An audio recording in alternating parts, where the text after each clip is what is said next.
Dungeons deep, the shadows thicker. A hero's tale in every line. Grab your sword, it's questing time. Roll the dice tonight, oh roll the dice. Fate's a gamble, risk the price. Roll the dice tonight, oh roll the dice. One more turn could change your life.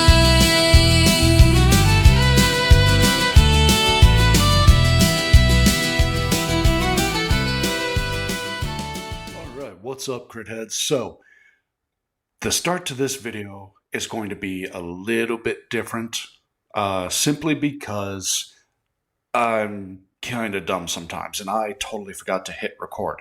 So, I'm going to be doing this little recap for you guys solo.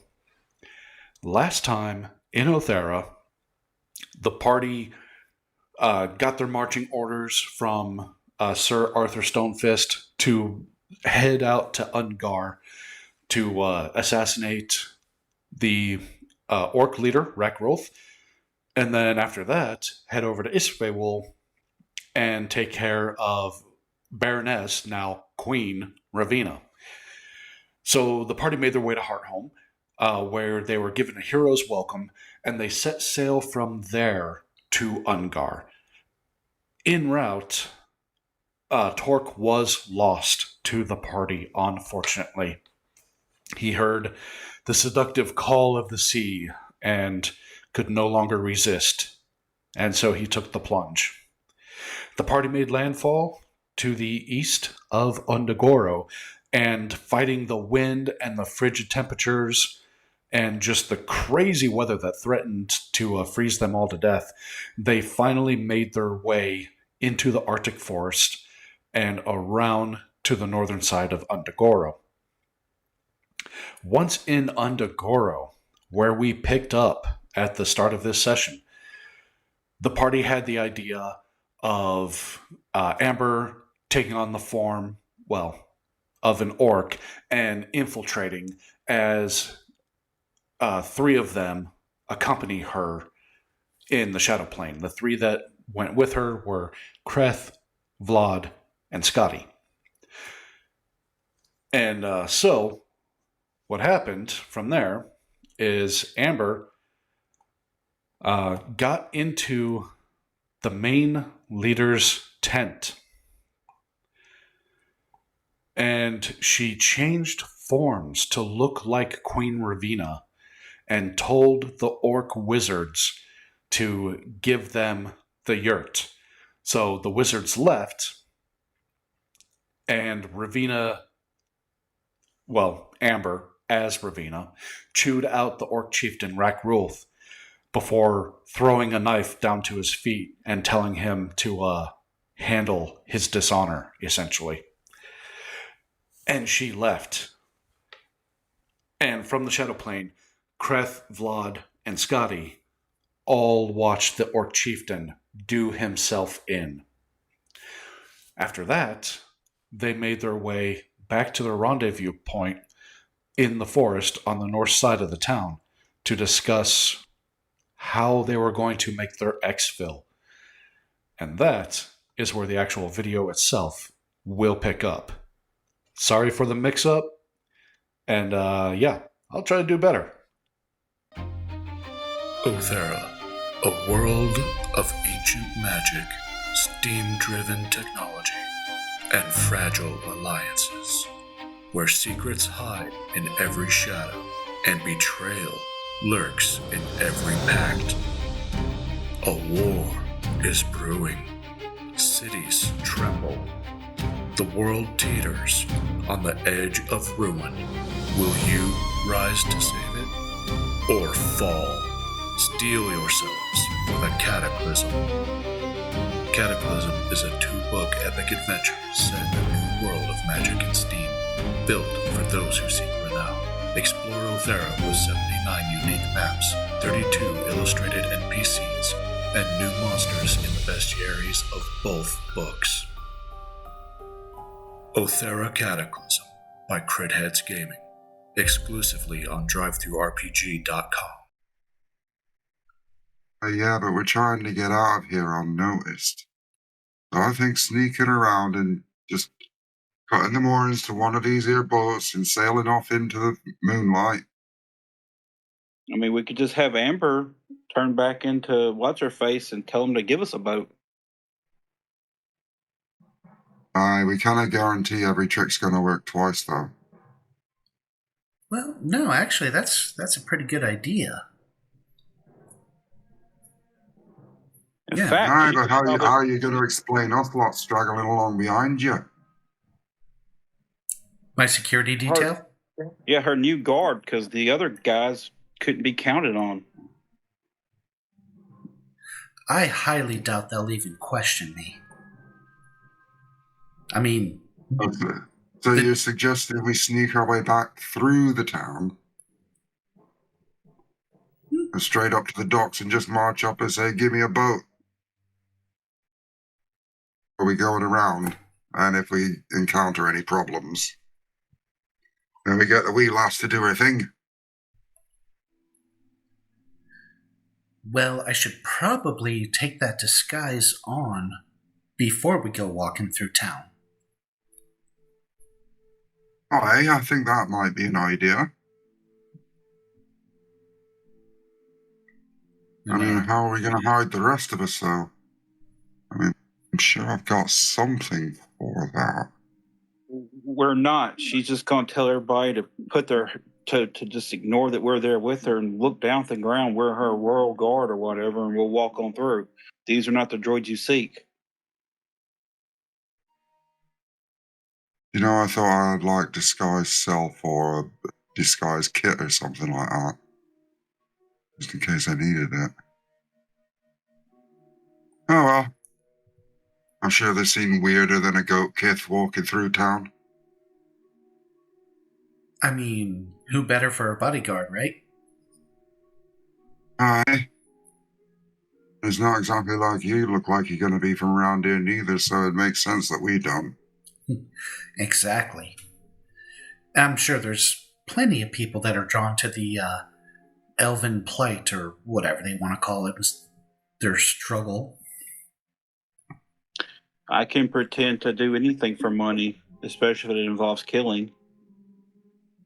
Yeah, Rosie dear, maybe don't phrase things like that.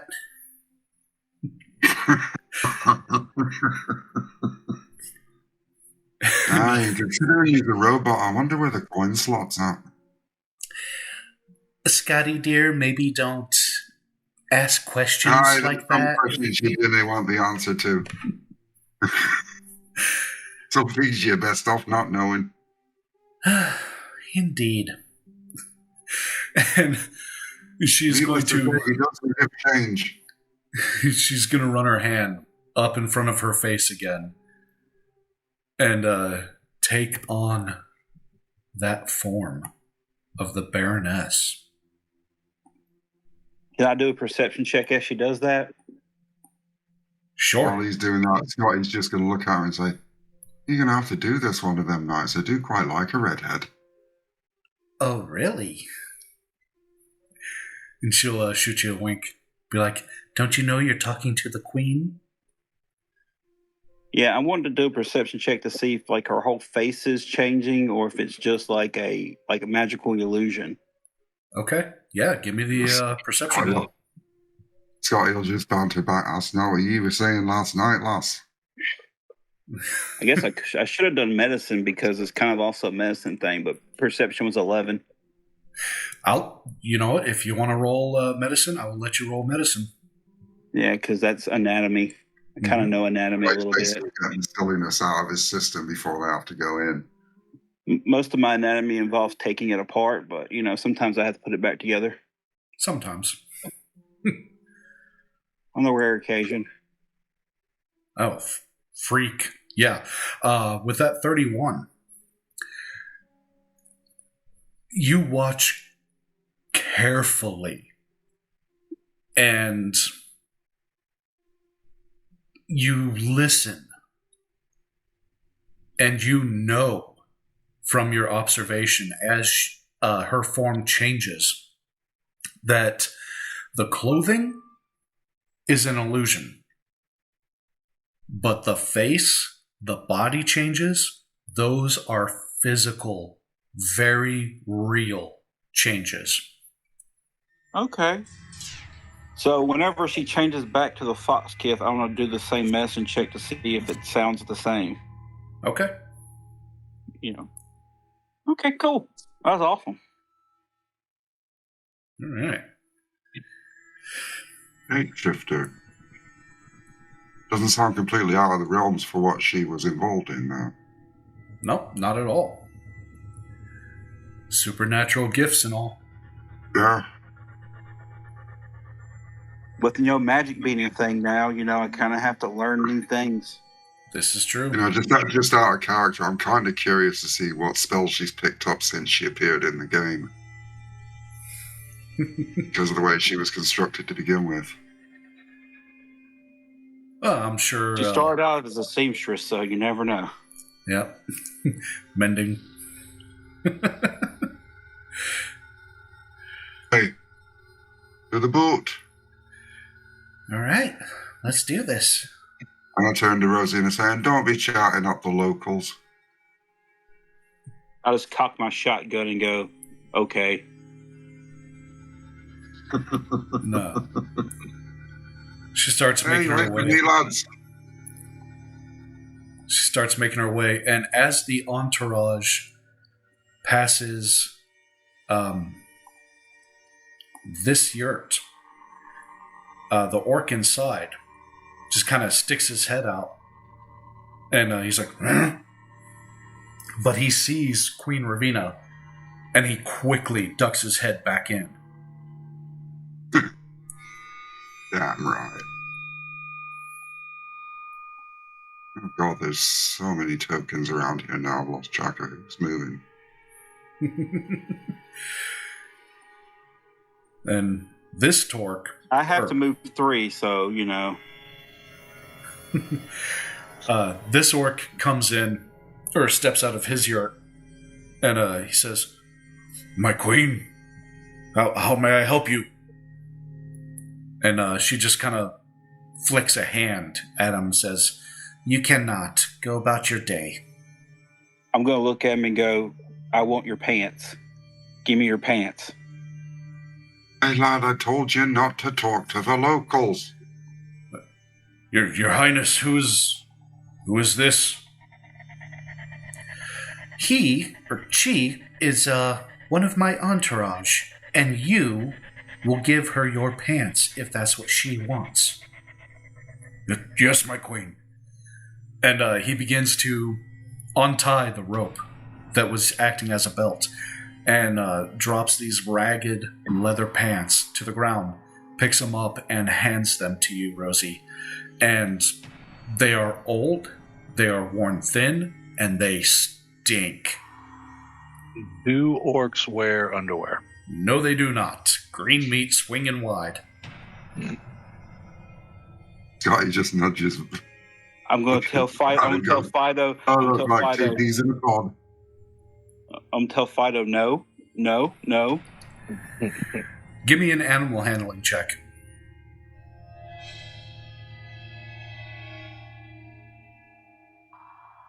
Oh, this is going to go one of two ways. Uh-huh.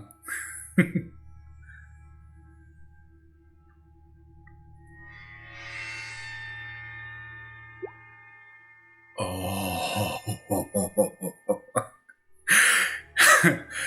Right after I said, give me an animal handling check, I set the DC in my head. Guess what I set it to? 18. 18. Yeah. You got so freaking lucky, bud. Yeah. So I'm going to hand him back his pants and just walk off and shake my head. Thank you for that, Rosie. I had not been psychologically scarred yet today. I just turned around and said, "Come on, Your Majesty. Captain awaits." Indeed. And she is doing everything she can to stifle a laugh. Scotty's trying not to ham it up. I can't find Fido because there he is. Because all the fog of war, and he doesn't have any like light coming off of him. Oh, yeah, that's right. The fog of war is really bad on this map. Yeah. Let me see. Let me give him some vision. You should. Yeah, you should be able to see now.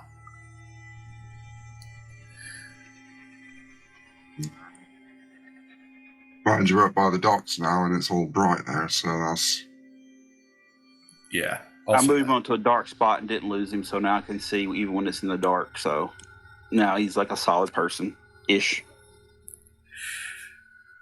okay, so you guys get to a ship, and it is meta knowledge. It's kind of like a Viking longship, so it is absolutely able to traverse the ocean, but you will be exposed the entire time that you are on it. Thankfully, it does have a good supply of heavy fur pelts and hides on it to bundle up and stay warm. I think we know what Amber's doing on the journey, as she's the seamstress. We're all getting winter woolies. I could do that. Shouldn't be too hard. Before we decide to stick on this boat, what else is there in the harbor? Is there anything that looks even more suitable? Tim, can I suggest that the Queen inspect all the other ships and we like low-key attempt to sabotage those so we can't be followed? I already have a plan for that. All right, well that's good. As long as we can't be followed, I'm good. Well, if sabotage is the order of the day. I just want to make sure we don't take the first boat we come across instead of the best boat we come across. That So- too.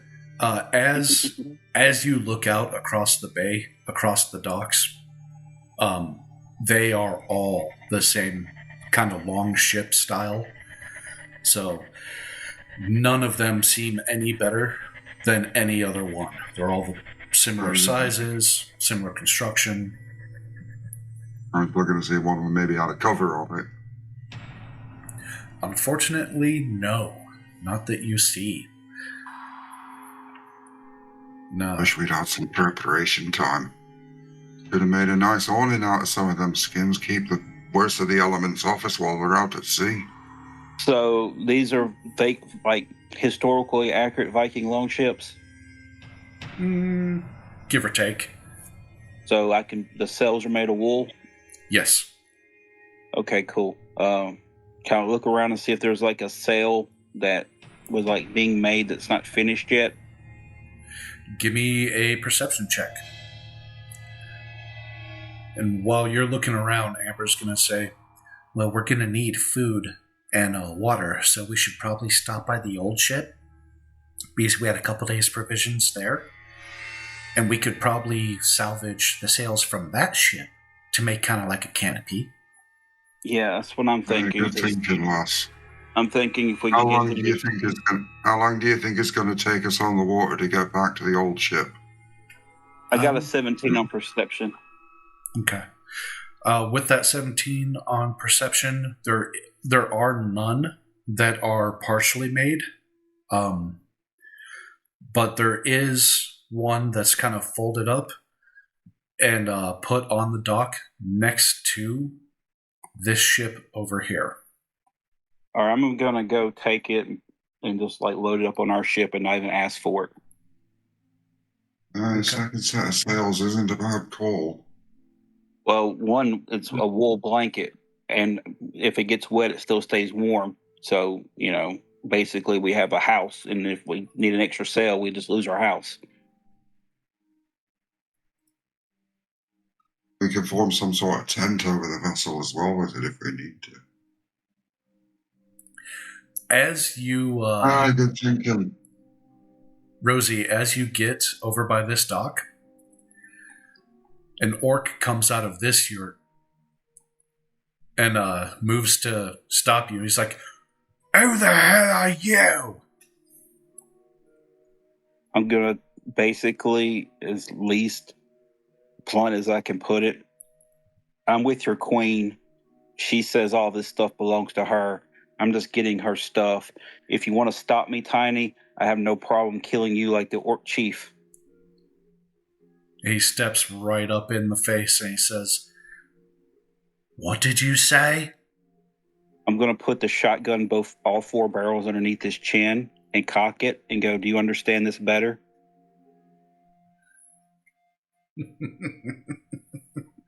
I like this one. And he looks over at the dock and he sees Ravina just staring, watching the situation.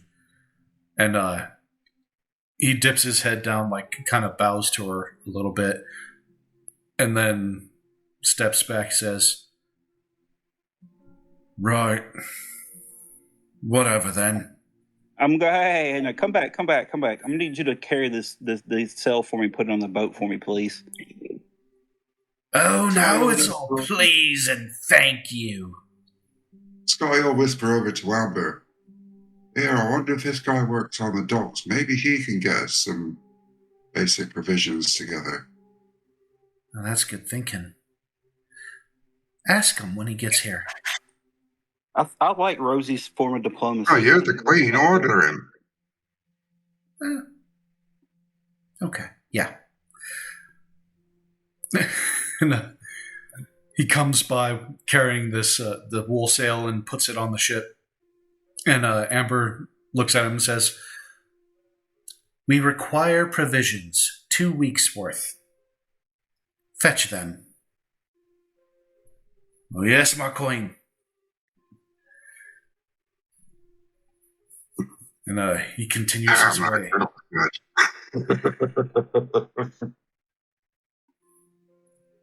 Rosie diplomacy works.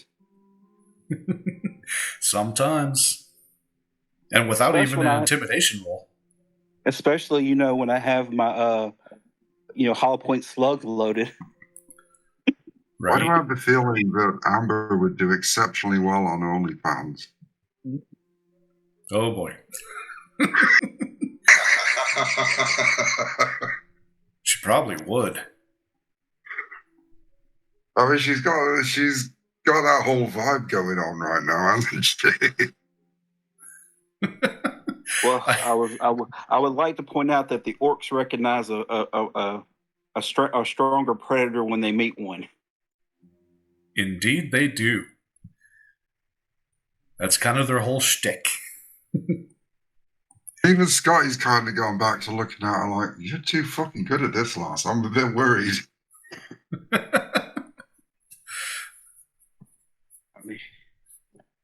Rosie's just like, real recognizes real.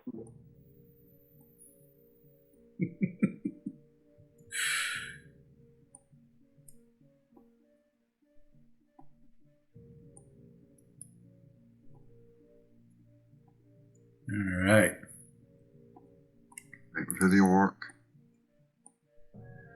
After a few minutes. I just hope it's not like buses and when you wait all day for one and then 3 come at once. Do the orcs drink? You don't know. If they do, I'm going to need a barrel of their strongest alcohol. So, after a few minutes, a pack of these orcs, 6 in total, start walking towards the ship, each with laden with supplies. They're carrying wool blankets. They're carrying more furs. They're carrying crates full of what you hope is something edible, and barrels of what you hope is water. Does anybody say anything to them as they carry these supplies towards the ship? Yeah, Vlad's going to tell them to open one of the crates and pour out some of the liquid. It just kind of grunts at you, but then looks at the queen and then pulls the stopper from the top of the barrel and pours it out. and you can tell from the smell, it's grog. So it's mostly fresh water, but to keep it clean and sanitized, there is some kind of alcohol in it. I'm guessing they put pine in it to get the vitamin C. Uh-huh. You betcha. All right. All right. A little bit of sugar in this. It's going to ferment real nice. Uh-huh. I'm going to slap Tiny on the Now back you're and say, talking good job, me lad. language, lad. I'm going to slap Tiny on the back and tell him good job. Right. Yeah, you've got it. No. Now show me the food. Tiny is going to open up another crate, and it looks to be dried meats, reindeer meat primarily, maybe caribou. Either way, some kind of game meat. And also some dried fruits from harvest, we'll say, from the last raids to the Cold Coast. Very good. And Tiny will turn to Amber and say, will there be anything else, my queen? No, your services are done here, she'll say as she kind of dismissively waves her hand.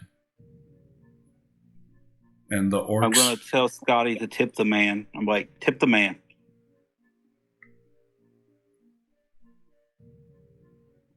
What's your idea, lad? You tip him. And Tiny sticks around and he's like, tip? I hand him a gold coin. Tell him, don't spend it all in one place. He puts it down his pants. And he just keeps standing there like,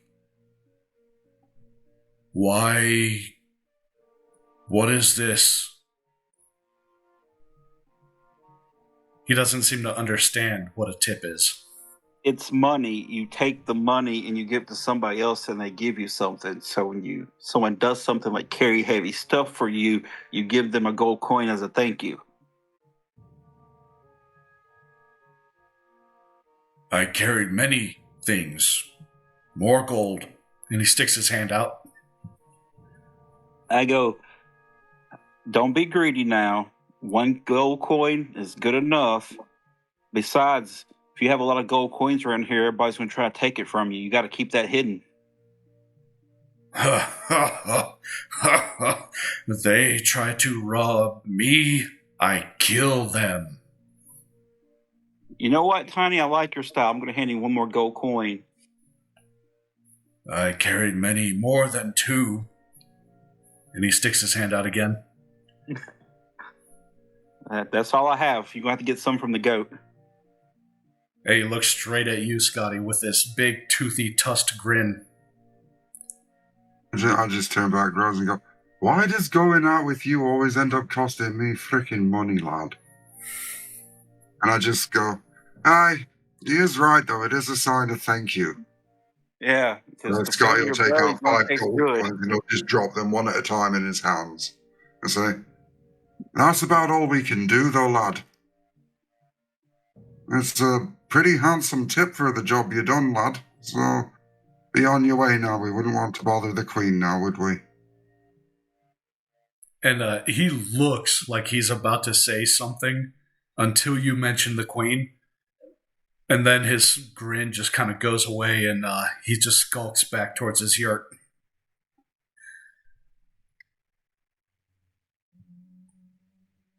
I freaking told you, Rosie, no talking to the freaking locals.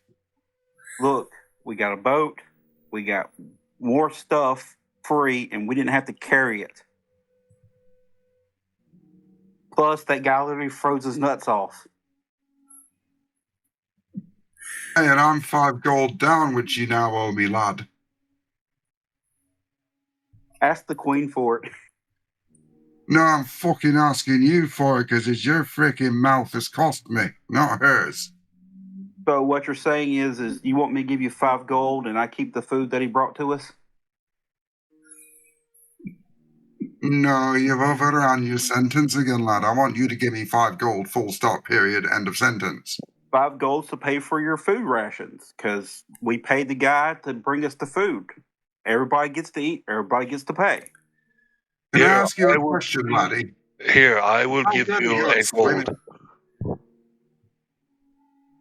Take 2 gold from me and let us get out of this place. Yeah, I'm I not mean, bothered about the gold, lad. It's the principle of it. perhaps we can sort this out to sea. Yeah, I'm gonna go ahead and All get right, on the let's boat get going, lads. with the wolf and with the bird. The sooner this is all done, the sooner gold ain't gonna matter. If I had some paint, I'd put arc on the side. Okay, so Vlad was going to do something tricky as they pulled out of the port. Tell me, what does Vlad do? So he was going to use his level 5 Conjure Volley spell like he did on the Cyber Wolf. Same show, different day. Explosive bolt with his longbow. And it would have hit every single boat, even up onto the shore a little bit. Okay, all right. Let's see. Give me an attack roll. Better yet, better yet, roll a D100 for me. It's always worry me. Ooh.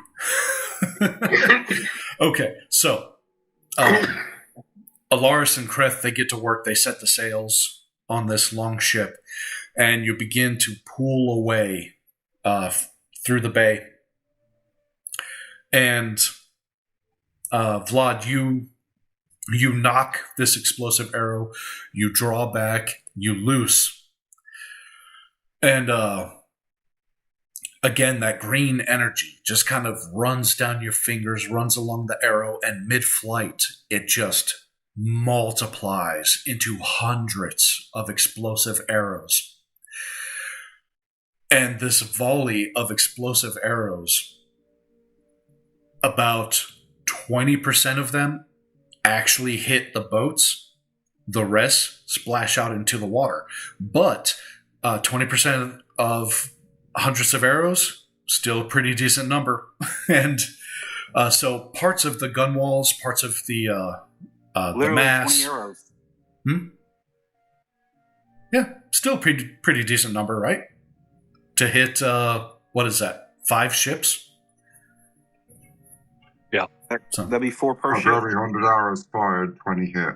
Mm-hmm. 4 per ship. Yep. Yeah, but they're explosive, so. Yep. So. And they're wooden ships. Parts of the gun walls, parts of the mast, parts of the sails, all kind of rip apart and explode. These ships are not disabled. However, anybody that tries to follow you is, they're not going to have an easy go of it. All the orcs come running out to see what these explosions are as you guys sail away. And Amber runs her hand up her face to reveal her fox-kith self and flips the bird to them. Tricky foxes. Tricky foxes. Vlad's going to raise his bow in the air and give him a little wave. Okay. Now, Scottish if they're wooden ships, unless they're, I'm not high speed on the construction of Viking longboats, but if they're sealed with pitch or if they're wooden, then they're also very much on fire. They tend to have, they're kind of built like log cabins. They have fiber stuffed in between the planks, and then they're sealed with pitch. Yep. Yeah, they're on fire. Oh, yeah. Yeah. Well, I was going to say, if not, I can always spin them around. And, Right, now it'd be kind of useful to have something that we might be able to use to propel this boat a bit quicker. Well, Then- I do have Gust cantrip. I can stand behind the sails. and Mort, Rosie wanted to kind of observe Amber's transformation again, right? Right. So, Want me to do another medicine check? yes, please. All right. Y'all talk amongst yourselves while I pull up the character sheet. And do it with advantage because you've already watched it once and you're paying special attention to, like, skeletal structure, muscle structure, etc. Okay, yeah. With that 33, again, it sounds exactly the same. It is absolutely a physical transformation. It's not some kind of glamour. Okay, so she may actually be a fox and not the evil person pretending to be the fox, just to, kill all the competition. So, okay, but still don't trust her.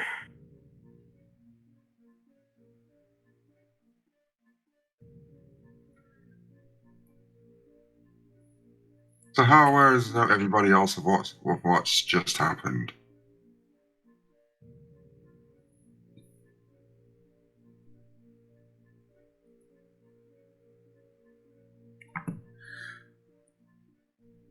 Anyone? All right, what was the question? How aware is everybody else of the check that Rosie just made? I don't think they would be. Oh, gotcha. It's just Rosie, unless Rosie actually says something. Well, I don't want to say out loud I don't trust her because, she knows I don't trust her, but I still don't want to confirm that I don't trust her. I'm just going to go, that looked painful. And she just kind of, like, rubs at her jaw a little bit, and she says, the first probably dozen times or so that you do it, yeah, it hurts, but eventually it just, I don't know, you don't feel it anymore. I'm going to go, that sounds like you have scar tissue build up. That is not good. Well, it's the price you pay to do what I've done.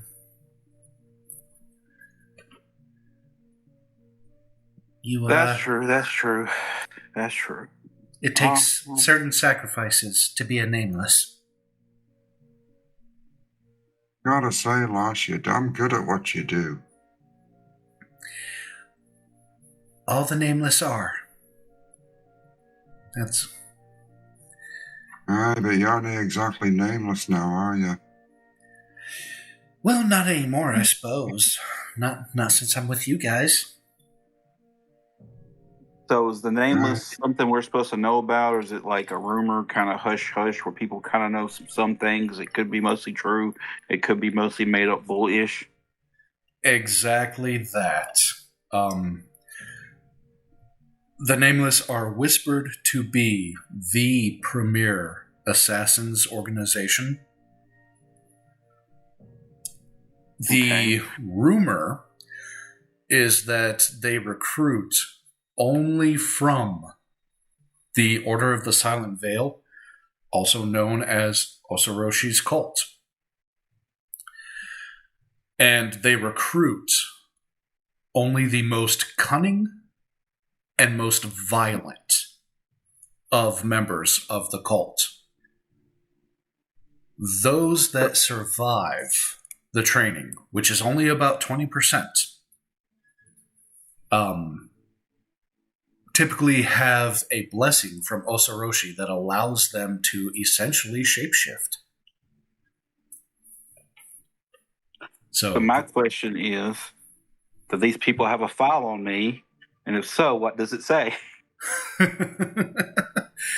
You would not know. And if they did... There's a whole wing about you.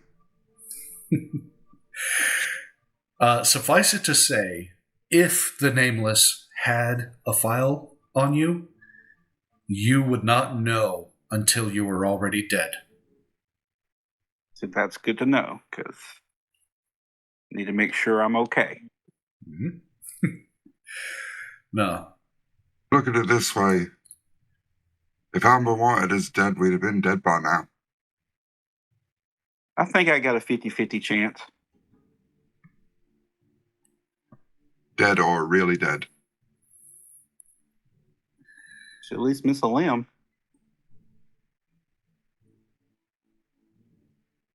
Oh.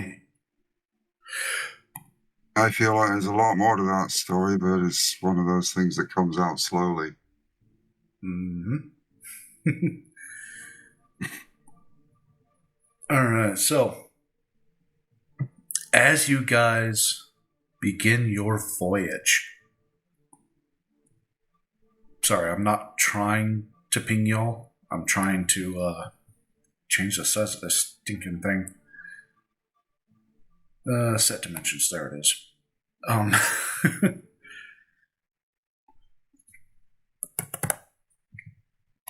Ta-da! Okay, so we got the boat to Ozempic and it's slimmed down. All right. Hooray! Okay, funny the things I fixate on. As you guys begin your voyage, Ilaris kind of goes over the supplies, and he says, guys, we've got plenty of warmth. We've got backup sails. I think we're going to be all right, but we're probably going to be a little hungry. It looks like they gave us about 2 weeks worth of stuff, and if my sexton work here is correct, we've got about 17 days to Vewul. Are we not stopping past the old boat first? Pick up the supplies from there, too. Well, that'll be another 2 days worth, so that'll be 14 out of 17. I mean, it's... Tim, without me needing to really eat as often because, robot, does that factor in? And also, if I use Gust, can I push the boat a little faster? If you use Gust, yes. Now, tell me a bit about Gust. That's a level Cantrip. What spell? It's a cantrip. Lets me push things 15 feet back. Oof. Now, I could upgrade to control winds, but that just lets me control wind in a 100-foot section unless you want to, hand wave it and let me just, use it for, an hour and then keep burning through level 5 spell slots.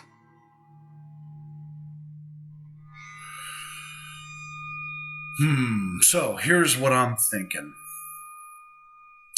I'm thinking you can use a combination of control winds and gust, and you can shave 3 days off of this voyage.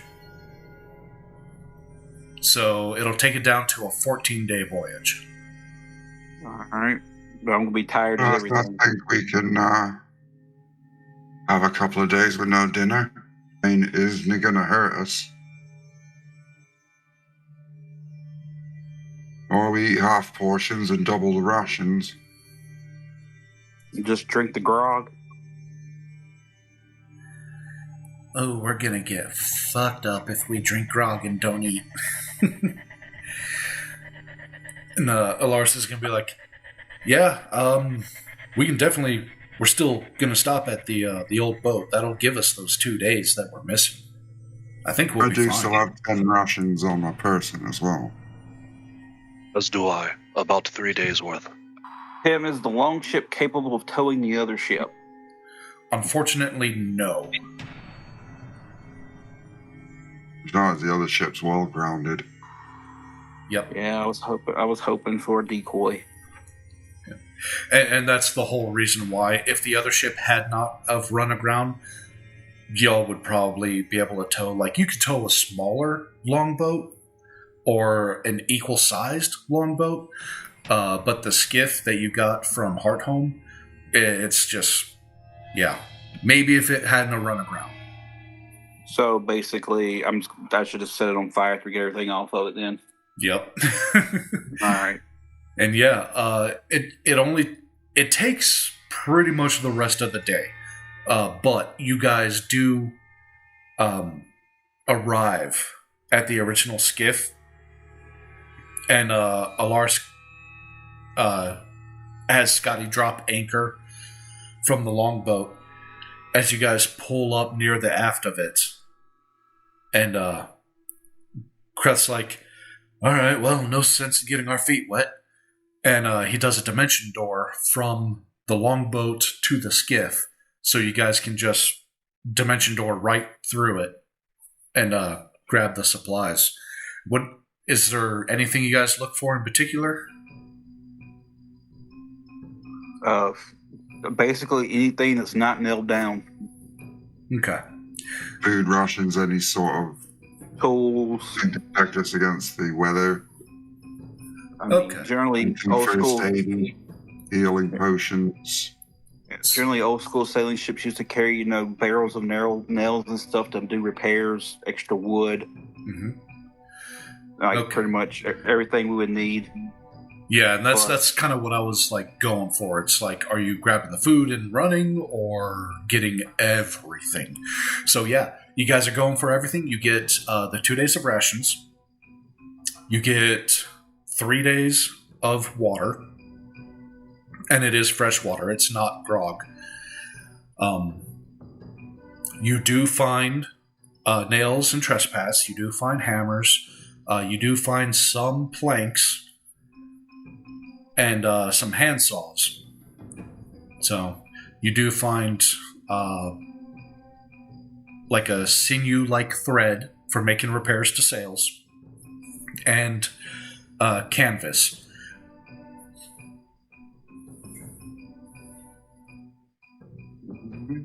Aye, well, looks like we got about our best shot at getting to where we're going that we're going to get, lads. Is there any lamps or anything like lamp oil so I can kind of help propagate this fire without having to do too much? There is, and since you specifically said that you're taking everything that's not nailed down, there is also a bow lamp, a stern lamp, a port, and a starboard lamp. Okay, I like the port lamp. I'm going to take the port lamp and pour a little bit of the fuel on that down mast and sail. And then as everybody gets off the boat, I'm going to create bonfire underneath it. Perfect. Okay. Yeah, you guys get back on the long ship, and Scotty pulls up anchor for Alaris. Alaris sets the sails and mans the rudder, and you guys begin to pull away as Rosie looks back and casts bonfire. And you see the ship go up in flames. And it is glorious. It's not a good day until I burn something down. Aye, well, at least it's out of his system now. Maybe he'll be sensible. You would think that. Yeah, I'm not going to hold my breath. How about that? That is counterindicated for good health. All right. So what exactly can you transform into, lads? Pretty much anything humanoid. Dragonkin are pretty difficult because of the horns and the elongated snout. But yeah, pretty much anything else I can do. I can only, my size varies only so much, though. I suppose changing into somebody like the Queen's pretty close to yourself as you are, so it wasn't so bad for you. Yeah, I'm just wondering how Jim you can do. Could you be like a wolf or a tiger or something like that? Oh no, nothing like that. Interesting. There's all sorts of little tricks with you, isn't there? It's a bit like peeling an onion with you. I just hope I don't end up crying by the end. Now, why would you cry at the end? Lass, have you ever chopped onions? Well, of course I have. But, Then you'll know what I'm on about. well, I mean, I get the metaphor, of course. The question is, why would I make you cry? Well, it might not be you. It might not be me crying. Can I start training the dog a new trick while we're just sailing? Absolutely. Give me I'll let you go 3 days this time. How about that? All right, so you want 3 animal handlings? Yep. And Vlad, you want to give me 3 as well for Moria? So I want to teach Fido to go for a neck or anything and clamp down and hold on to it. Okay. Did you manage to teach it to go for the balls? Yeah, it knows that trick, but now I'm teaching it to go for the throat and or anything it can get and grab and hold, because my little bird can make things teleport. So my thinking is if it teleports while holding on to something, it goes with the wolf. So I need 1 more. Is a 13 a success? What trick are you teaching them? Present? Okay, so it's one that you've been working on already. Yes. 13 will be a success. So DC 12. So 2 successes for Morio and 2 successes for Fido. Yep. And I need 5 successes total. Is that right? No, just 3.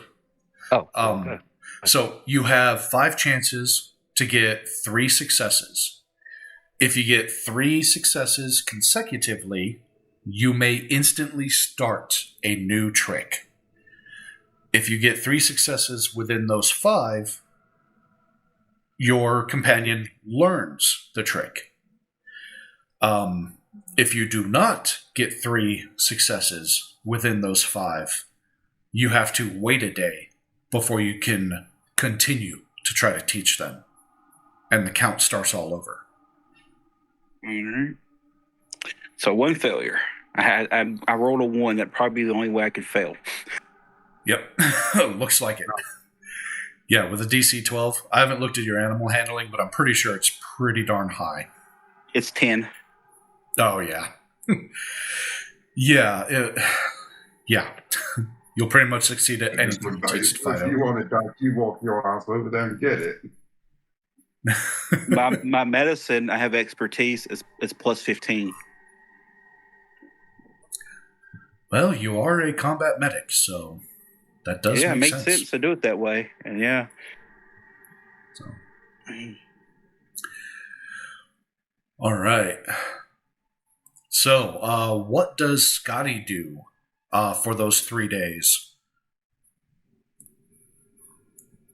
Well, I know on the last time we want to get everybody together to try and figure out what intel we've got. And try and formulate a plan so that maybe this assassination will go as smoothly as the last. Okay. But the previous 2 days, I think it's probably just going to be...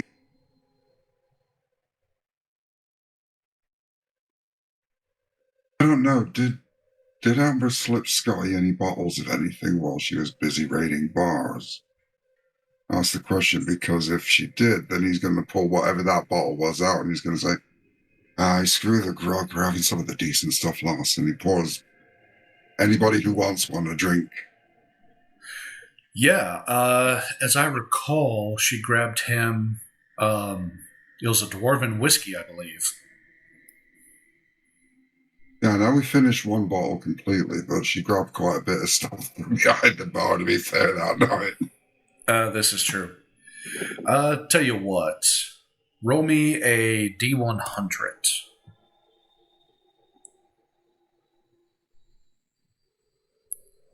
$48. Okay, so with a 48, I'm not going to give you your choice, but I will say she grabbed you. You have 1d4 bottles of dwarven whiskey remaining. So go ahead and roll a d4 and let's see how many you got. And you do have a fate dice if you'd like to add to it. I don't know if I want to use that for this. Because we've only got the 1. Well, I got 4. Nice. All right, yeah, you've got 4 full bottles of dwarven whiskey. I'm going to gather all the lads round. We'll get out the glasses, and I think we'll polish off one of those bottles. Okay. Tell me, when exactly are you doing this? What day? I think this will probably be day 2. Day 2? Okay. Yeah, because day 1, everybody's knackered. They're getting used to the boat and getting everything sorted out. Day 2 is when you really get bored. All right. Day 3, you've got planning to do, and day 4, you're there. All right. Well, this is a 17-day voyage, so your math might be off on that one a little. Yeah, I think we'll save the other bottles for special occasions. Okay, Does that mean I got time to set up a steel? Yeah. What? It'll take you only a few hours to set one up, right? Yeah, I mean, yeah, we just need like something metal, something to heat it with, like bonfire, and then just something the cool only it down with, like salt water. Bonfire on a wooden boat. Think about it. Yeah. It's magical No. fire. It's magical fire, Bill. And what have we got here that's metal other than you, Rosie? Are we going to turn your storage compartment into a still? The galley area might have had a pot on the other boat. Yeah, so... Yeah, we left that behind about 3 days ago. We got everything off the boat. Yep. So I'm going to use the oil lamp one of the oil lamps to boil it, put a coil, cool it down.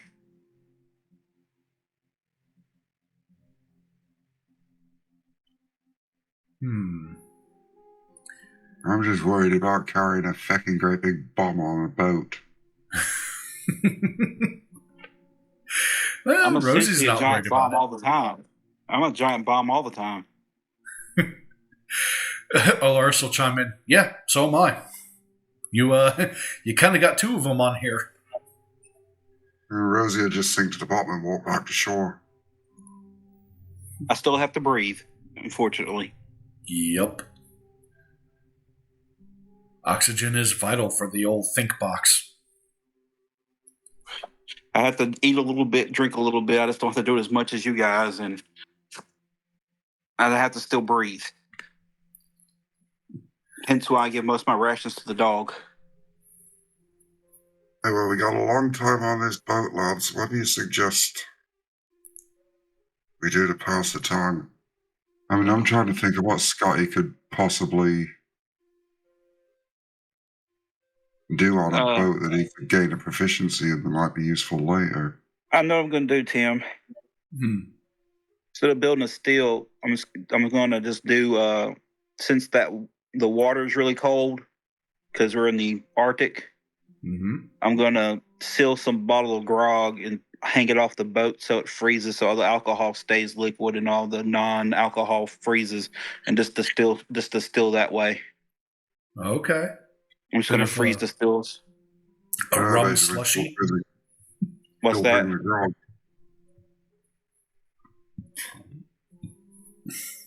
Actually makes sense. Filter the grog. Yep. So yeah, like I'm gonna grab like a jug, fill like a gallon jug, fill it with some grog, cork it real well, seal it with some candle wax, tie a rope around it, and just hang it off the boat and freeze it in the water. Okay. Well, did we seal anything that might resemble mason jars off of the first boat? Yeah, I would say that. I would say that some of the provisions you got were canned vegetables. There you go, pickle jars. Yeah, so yeah, I'm just gonna make some frozen distilled whiskey for the goat who obviously has a drinking problem and needs to have whiskey all the time. I didn't have a drinking problem. It's the pubs that have a supply problem, I'll have you know. Amber's going to look at Scotty a little bit concerned and be like, you know, the last time somebody drank heavily on one of these boats, they, bloop. Well, maybe if I throw alcohol off the boat in a jar, we'll catch him on the way back. Rosie, A bit like magnet fishing. as Rosie ties this mason jar, ties a string around this mason jar and kind of plops it off the back of the ship. She sees something underneath the water. Something moves very, very quickly. Give me a perception check. The one thing I'm not skilled at. Who's got 4?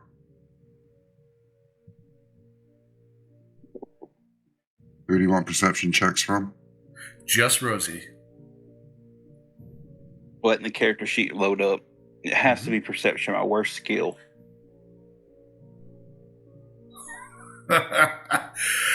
22's good.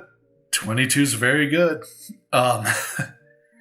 You instantly recognize it is a tentacle that just kind of went by. A very large tentacle. And knowing nature like you do, you know that these waters are occupied by abyssal octarch. How big are these things? Depends on how old they are. The older they are, the bigger they get, but like a juvenile is typically about 12 feet long, and most adults, the average adult, is usually about 50 to 60 feet long. So assuming tentacle 3 times body size, I could try to estimate with a nature check how old we're thinking about, whether or not I should alert the boat to how dangerous this is, or if I should try to catch some food. Yep. Let me do a nature check real quick. I was going to ask, how do we make them not notice us? If it's small enough, I'm making calamari. If it's big enough, we're going to have to speed up or do something.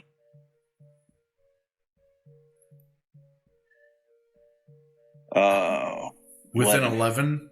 Hard to say. All right, so I'm going to warn everybody that there's something underneath this and tell everybody what it is, and then decide what we're going to do. Is there anything I might know that they dislike, like a flavor? So maybe I can anti-chum the water.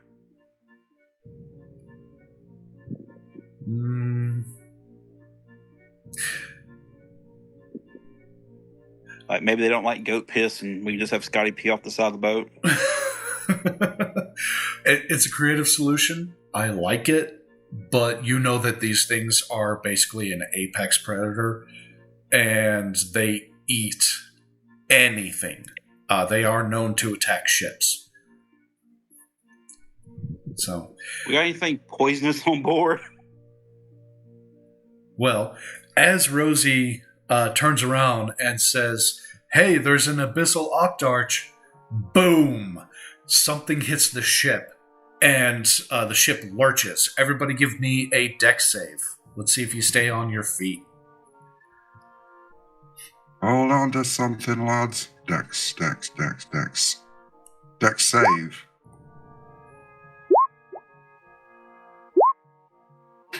Once this loads up. That and Oreo are planted quite well. Oh dear, not so good for Amber. Not good at all. Yeah, Alright. That's like the highest I ever rolled for a dex, and still don't help because metal not dexterous. Okay. Let me do one for Chris. I'd be kind of surprised if Scotty did fail that, being a goat.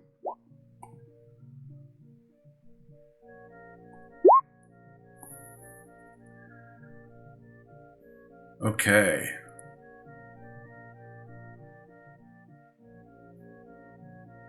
Okay, so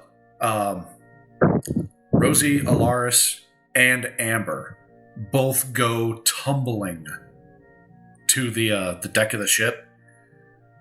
And Scotty, you go over to reach down and to offer your hand to pick her up, because it doesn't bother you at all. It's whatever, little bump in the water. And as you begin to extend your hand, you see a giant red tentacle kind of lazily, almost elegantly, come up out of the water and then drop back down into it. And another one you hear come up behind you on the other side of the ship. And you see it just kind of like creep up over the gunnel and like grab a piece of rope and kind of coil around it and drag it off the side of the ship real quick. That was my favorite piece of rope. I'm at the totally wrong end of the ship here. I'm going to look to see what that rope's connected to. So it was a spare rope for the anchor. So it wasn't connected to anything. It was just kind of coiled up on the ground. Right, roughly how much of it? About 100 feet. Yeah, I've only got 30 feet of spider silk. Are we in Oh initiative well, order? well, looks like we might be minus an anchor unless we can find more rope. As you say that, That's no. boom! The ship rocks again. And this time, the Abyssal Octarch comes out of the water at the bow of the ship. And everybody roll initiative. Scotty's going to immediately rage. Okay. Did I long rest or during that 3 days before this happened? Oh, yeah. Yeah, everybody's long rested. Everybody should be healed up, full spell slots, all that. Okay, so I got all my wildfire spirits and It all that should good jazz. also be level 15.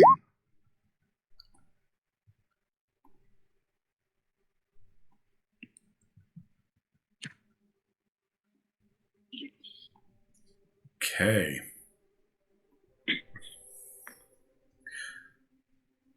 All right. Let's take a look at the turn order here. See what we've got going on. Krith, Rosie, Alaris, Morio, Amber, Scotty. Okay.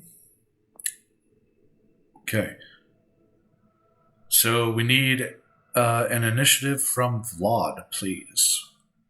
Doesn't Vlad and Morio share initiative? Oh, yeah, they do. Sorry. I saw Morio and was like, oh, okay, I guess he's rolling them different. But yeah, they do share. I thought I had rolled Vlad's initiative. That's all right. It really doesn't matter. Either That means or. I share initiative with my crew of miscreants then too. Yes, which reminds me, I need to give you your wolf. Let me find Fido here. Yeah, it's displaying properly now. Character name instead of my name.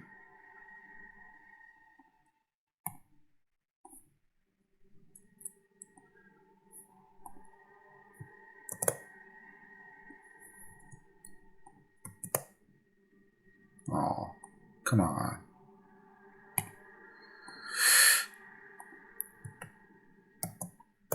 Copy. And paste. There we go. Fido's on the ship. All right, so let me change over to battle music, and it will be on. All right, so Kreth is up first. He is going to I'm not going to get too crazy, so he's going to use the wait, where's his weapons?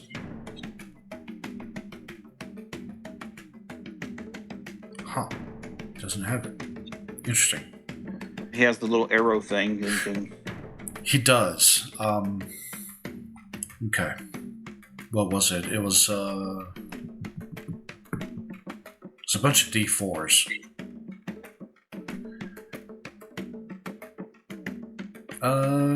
Refresh my memory more about your Gatling gun, because I remember it was the same kind of stats as that. How many? I have D4s? 15. I have 15 D4 that I can split amongst 3 targets. Okay. All right. Okay, so we'll roll an attack first and foremost. It's an 18. Yep, that hits.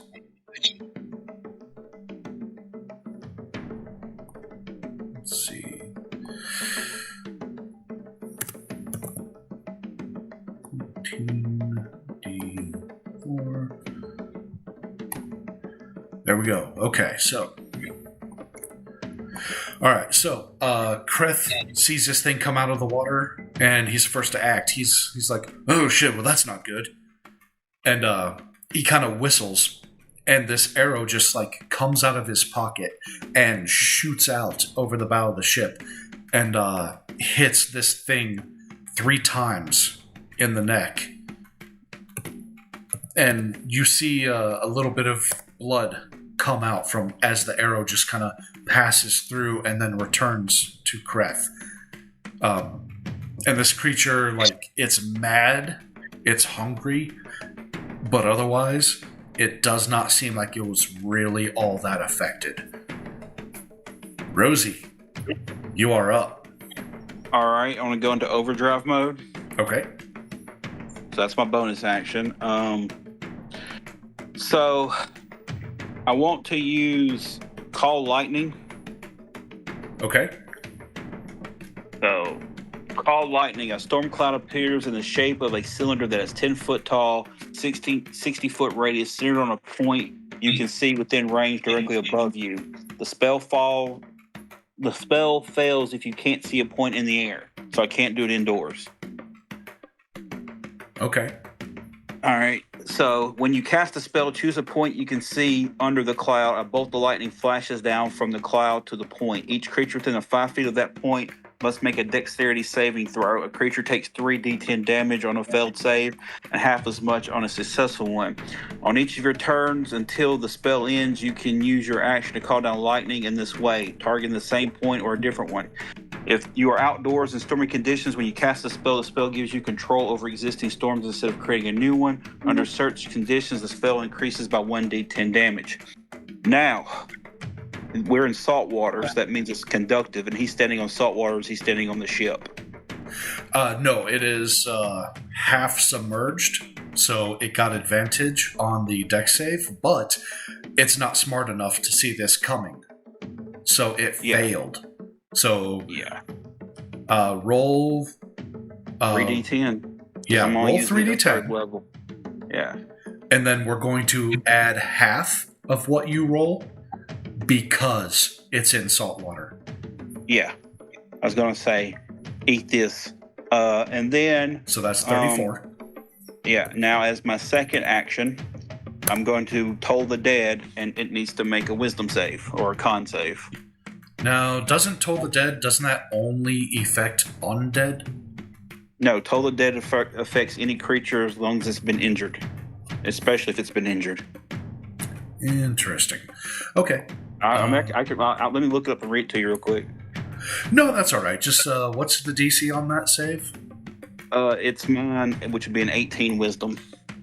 Oh no, it fails bad. So that would be 3d12. Okay, and then it's kind of like a fear effect, right? No, it just takes necrotic damage 3d12. Oh, okay. Since it's been injured, you got it takes 3d12. If it was uninjured, it'd be a lesser damage. Gotcha. But 24 on that. Nice. And the wolf really can't do anything so I'm just going to have the wolf hang out and chill for now.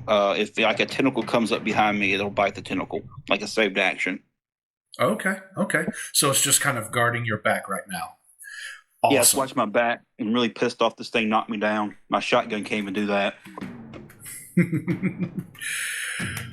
Okay. It is Alaris's turn. He is going to shoot it.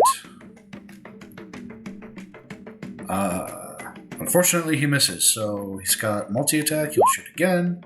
That one hits for 31 damage. So Alaris is behind the helm. He just kind of raises his suppressed pistol and boom! Misses, boom!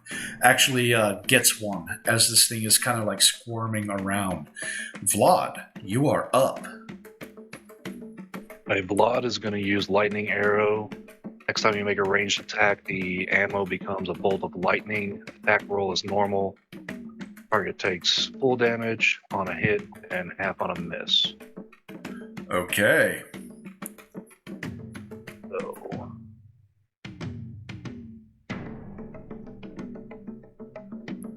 That is a hit. Alright, so that's going to be 48, and it's lightning, so we can do the same thing at half. Yep. Well, that's not impressive. But we're going to do it again. Okay.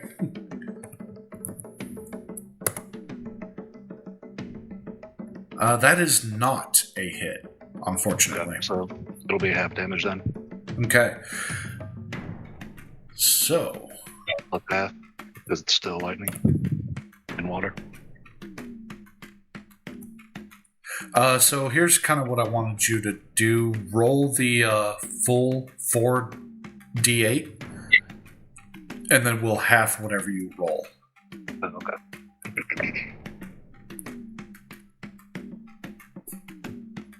Well, that's no good. I'll give you the 10 damage this time. So, okay. So, here's what happens. So, well, first of all, this is your first time casting that. So, tell us what it looks like when Vlad shoots a lightning arrow. So Vlad sees Rosie call this bolt of lightning down, and he thinks, "Oh, wish I could do that." So he knocks an arrow, pulls it back, looses it, and as soon as it leaves the bow, there's a crack like thunder, and it just flashes forward in a burst of light. Nice. Yeah, the first one hits this creature, and it roars in pain. It is very unhappy about taking that hit.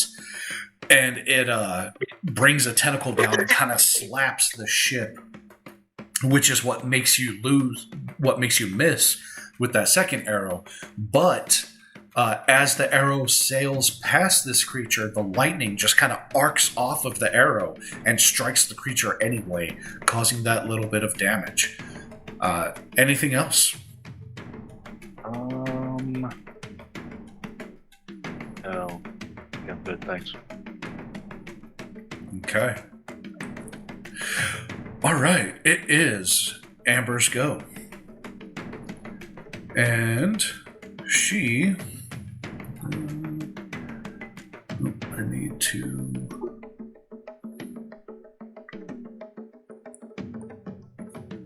Yeah. Okay. She has Osaroshi's Greed in her hand. So she gets up, she uses her whole move, or half her movement rather, to get up from the deck of the ship. But she only really takes a knee. And she shoulders Osaroshi's Greed and aims, fires, and hits. And I'll be at plus 19. Yep. In combat, she's deadly with it. Out of combat, not so much. I think the only way this is a nat 1, is it? Mm-hmm.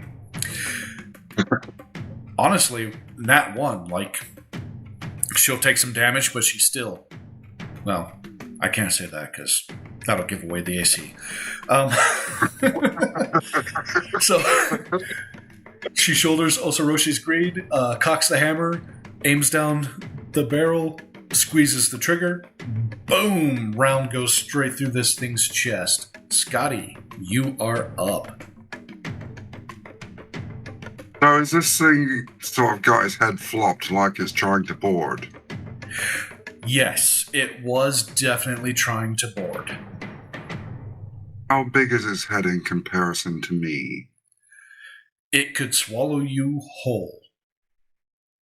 Hint, Okay, hint. interesting to note.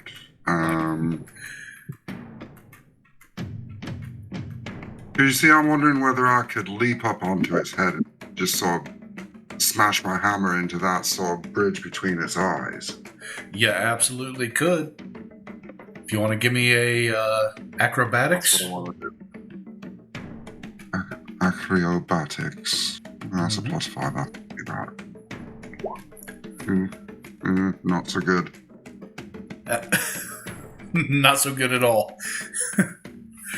You jump straight into its mouth. That's what I'm thinking.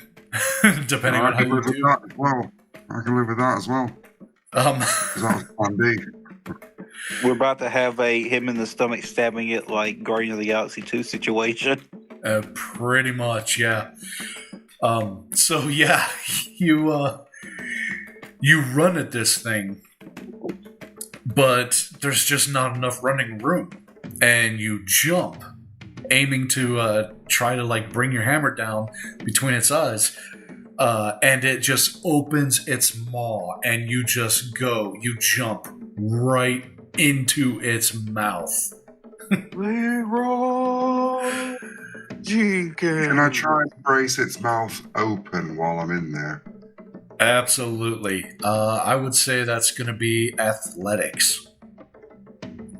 But that's going to take the place of your attack. So the acrobatics is taking the place of your movement. You still have action and bonus action. If you want to jam his mouth open, that'll be action, and you'll have a bonus action left. Don't have anything I can do with my bonus actions, so I'm just going to jam his mouth open. And I think for my bonus action, I'm just going to holler to everybody else, shoot him down his throat, lads. Okay. Give me a athletics. Oh, there it is. Thank you. 13. Plenty. You use the hammer and just kind of like jam it up into the roof of its mouth. And with the handle of the hammer down on its tongue, depressing its tongue, forcing its jaw to remain open. It is now its turn. And it is going to try to break your hammer like a toothpick. But it can't quite do it. You feel its jaw tense up as you're in its mouth, like it's trying to bite down anyway. But your hammer, it's a legendary piece of equipment, so it's pretty resilient. And instead...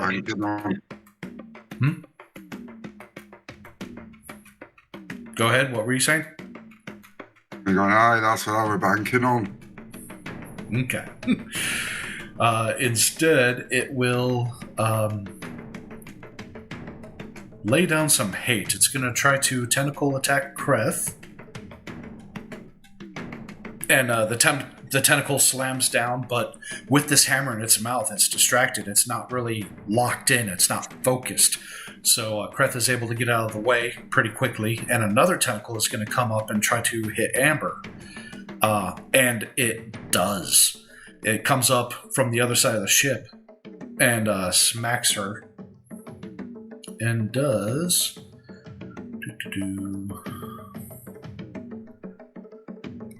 Three.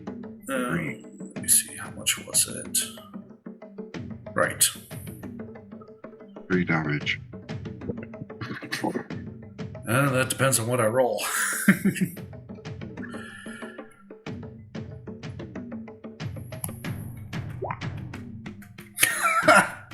Hold it. Well, other than its plus to damage, yeah, you did. So, yeah, the tentacle comes down, and Amber just kind of feels some water drip on her, and turns around and looks up and sees the tentacle coming down, and she goes to get out of the way. It still comes down, and it still catches her in the leg, and from inside its mouth, you hear her just as it brings some pain down on her, but just a little bit of pain. That's it. And it's the top of the round. Kreth is going to go. He will whistle. Scotty wasn't already raging. Say again? Scotty wasn't already raging. Right. Now he's definitely raging. Kreth is going to whistle, and the arrow is going to dart forth again, but this creature kind of sees it coming this time, and the tentacle comes up and lashes out and knocks the arrow to the side. The attack is ineffective. Rosie, you are up. Can I see this thing breathing? Give me a perception or a nature check. Okay. Dang it, wish it could be Madison. I'm gonna do nature check. I I want to see if I can see if it has gills or how it's breathing.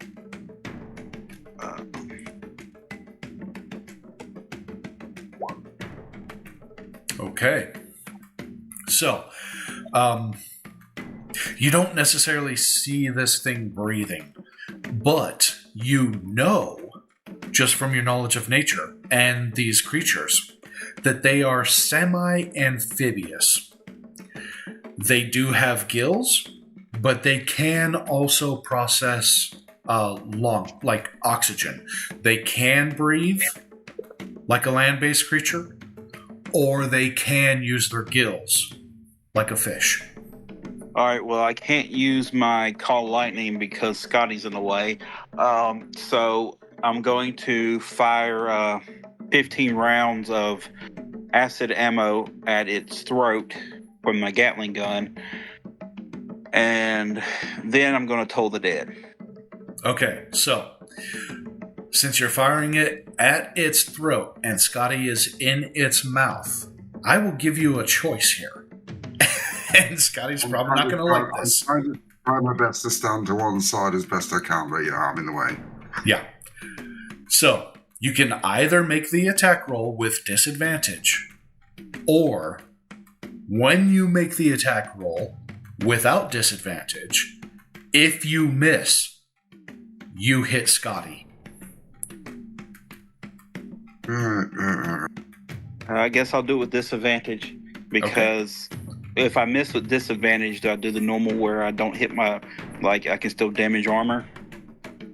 Yeah, with the acid, you would be, well, no, Scotty has legendary armor, so you actually would not be damaging his armor. His armor will be able to take it.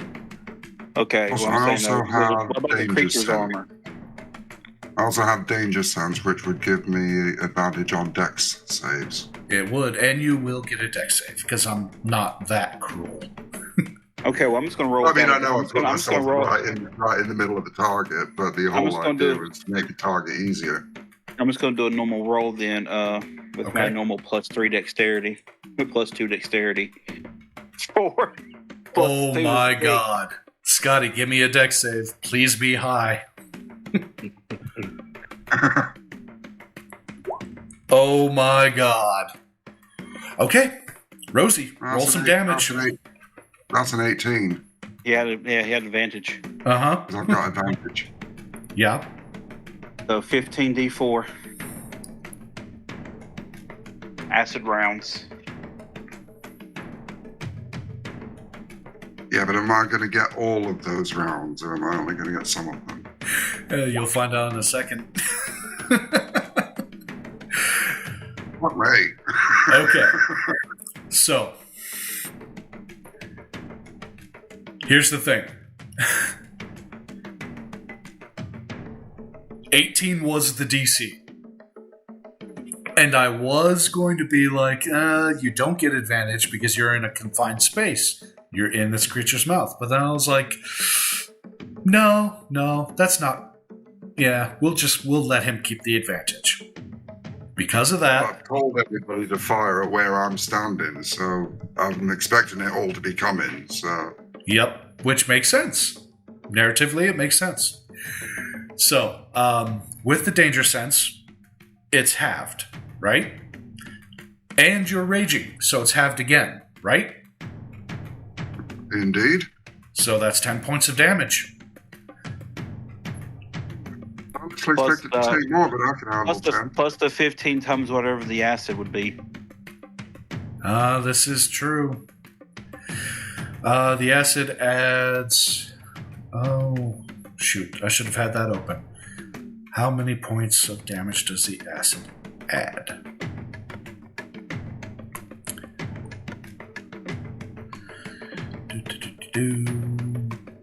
Whatever your pistol acid is, I think it was +8 on the rifle one.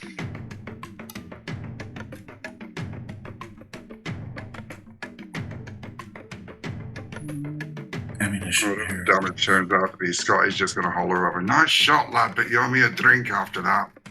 Yeah, I still have a bonus action heal I can do if I need to. Okay, so the acid looks like it is +1 for every single round, so that is a plus 15. So let's see. Halved and halved, or no? He can only have physical. Yeah, so that's another 3 points of damage. So 13 in total. Yep. Yeah, barely scratch. So it needs to make a dex. I need to make a wisdom save. How do I do that? Not you, the creature. I'm killing the dead. What was the DC on that again? 18. Oh, yeah, it fails. Yeah, Full I just damage. gotta get back to the simple roller for 3d12. And it'll take 15. It'll take 15 of product damage. Okay. And I'm gonna yell at Scotty. You should get out of the way. I'm gonna laugh, don't you worry. All right. It is Alaris's turn, and he is going to shoot at it again. Again, the first one misses, but the second one hits for 27 points of damage. All right, Vlad, you are up. Alright, Vlad's gonna try Lightning Arrow one more time, and then he's out of those spell slots. Okay. So, That's a hit. nice.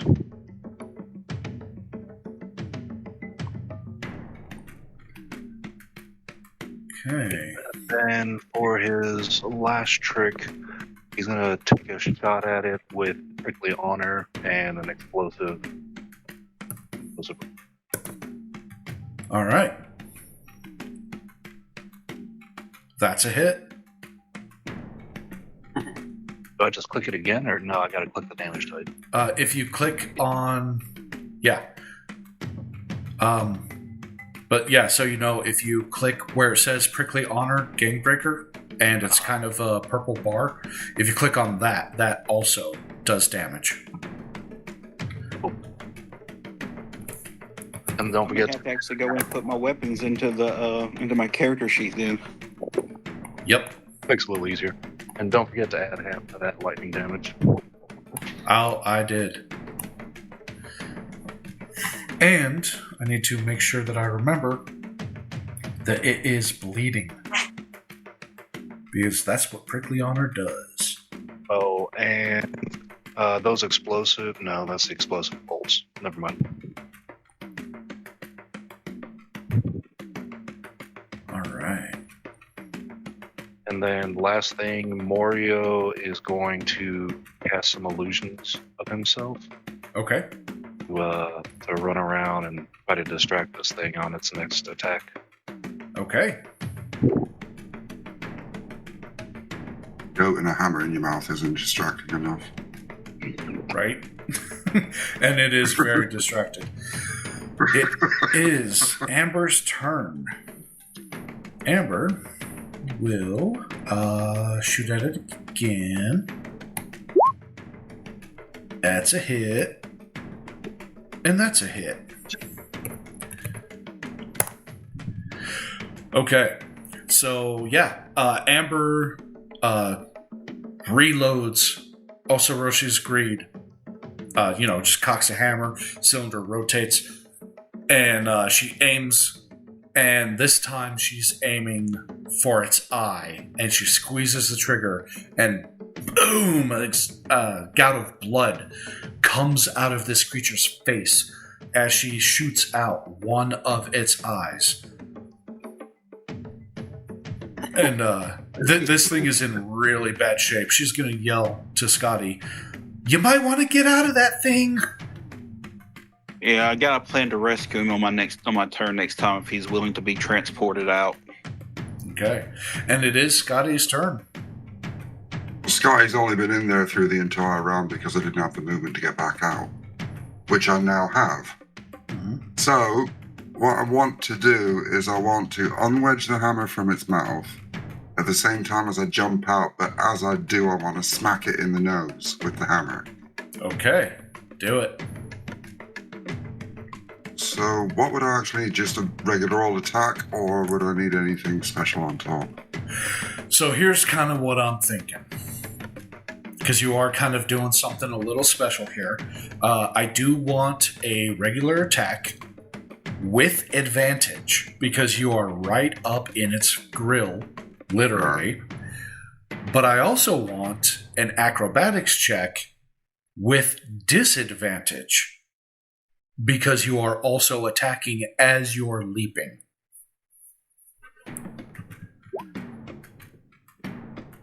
Oh god, that disadvantage got me. Yeah, it sure did. This was gonna be epic. Okay. Here's what Right in the happens. ankle. Here's what happens. Scotty, you grab your hammer out from this creature's mouth and you start to jump out of its mouth while you turn around, swinging the hammer, bring it down on its head. Crack! You hear and feel its skull crack as the hammer sinks into its forehead. You know this creature is dead as its jaws bite down on your ankle. You and the creature plunge into the frigid Arctic water. Amber runs to the gunwale of the ship and yells, "No! Scotty!" as you and the creature begin to sink. Are we still in initiative order? Yes, I'm going to keep you guys in initiative order. All right. It is top of the round. Kreth is going to hold his action. He's going to kind of... He's got an idea, but he's kind of like he's working it through real quick. Rosie, what do you do? Okay, I'm going to use my bonus action to summon my wildfire spirit. I'm going to have it use its movement to get within 5 feet of Scotty. Then I'm going to use its ability to firely teleport Scotty 15 feet back onto the boat. And the creature's going to take some extra explosive damage just as an FU, even though it's dead. Okay, so... the creature's turn where it bit down on my leg. It bit down, like, on your calf. So you are, like, its jaws are locked in on your leg. But You see, I'm looking at retaliation here, because if that was the case, and it was a deliberate attack, I could use that to attempt to smash its jaw so I could free my foot. yeah, but also I would say use Thorn Whip to give Scotty something to go on to, but I do have an action, so I am going to throw a rope into the water as well. Okay. Now, Rosie, let me ask you this. Your fire spirit, Yeah. can that go into water? It can cover, it's a bird, so it can land on the water. It would take damage, but it teleports back to 15 feet whenever it teleports a creature with it. So it just needs to be in the water long enough to get within 5 feet of Scotty and teleport them both 15 feet to the boat or to that rope I have. Okay. Now, Scotty, that ability you just said, what was it? Retribution? Retaliation. Retaliation. That's an attack roll? 14th level. When you take damage from a creature that is within 5 feet of you, you can use your reaction to make a melee weapon attack against that creature. Okay, go ahead and roll that melee attack. I'm just gonna take a whack at its bottom jaw, try and break it to obviously dislodge the teeth.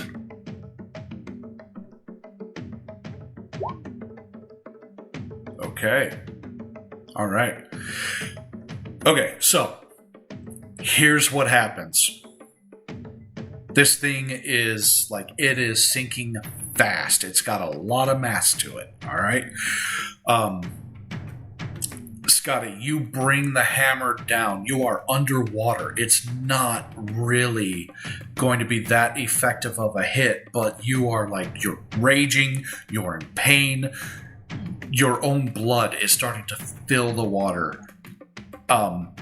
and you just use all of this to focus yourself, and you drive that hammer through this water, and you hit the jaw, aiming for the teeth, and it loosens just enough for you to be able to turn your foot and kind of wedge it free as this fire spirit dives into the water and kind of grabs its talons onto your shoulder, and then woof, you and the fire spirit now are teleported over the deck of the ship.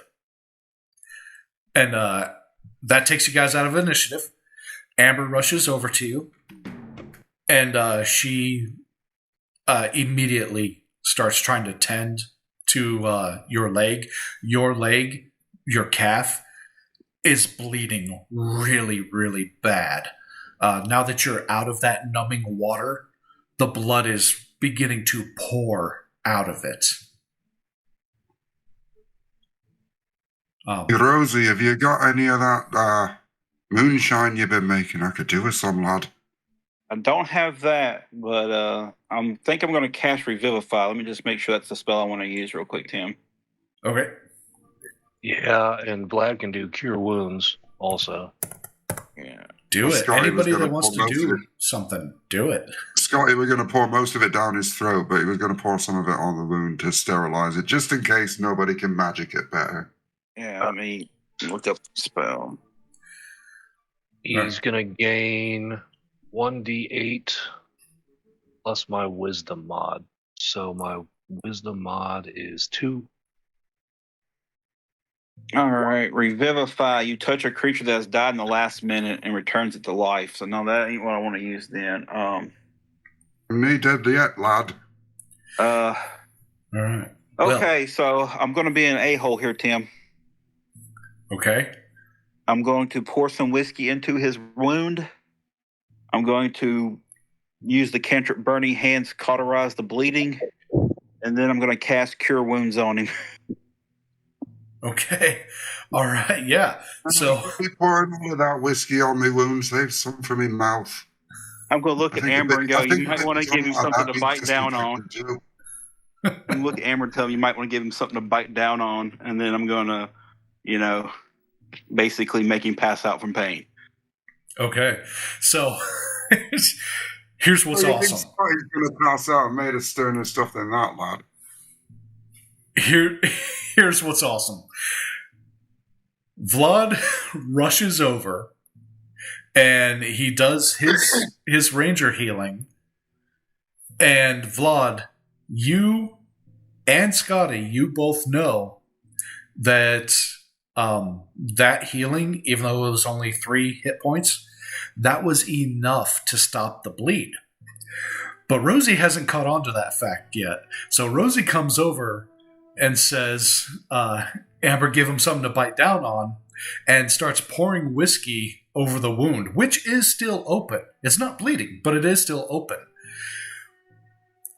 And Amber has nothing on her. So she pulls her panties down, wads them up, crams them in Scotty's mouth. And Scotty bites down as the whiskey pours over this leg, which is not bleeding anymore. And then Rosie cauterizes with Burning Hands. Rosie, roll damage for me.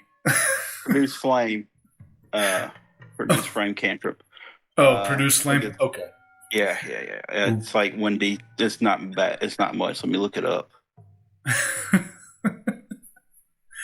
But my character level is going to do a little bit more damage. But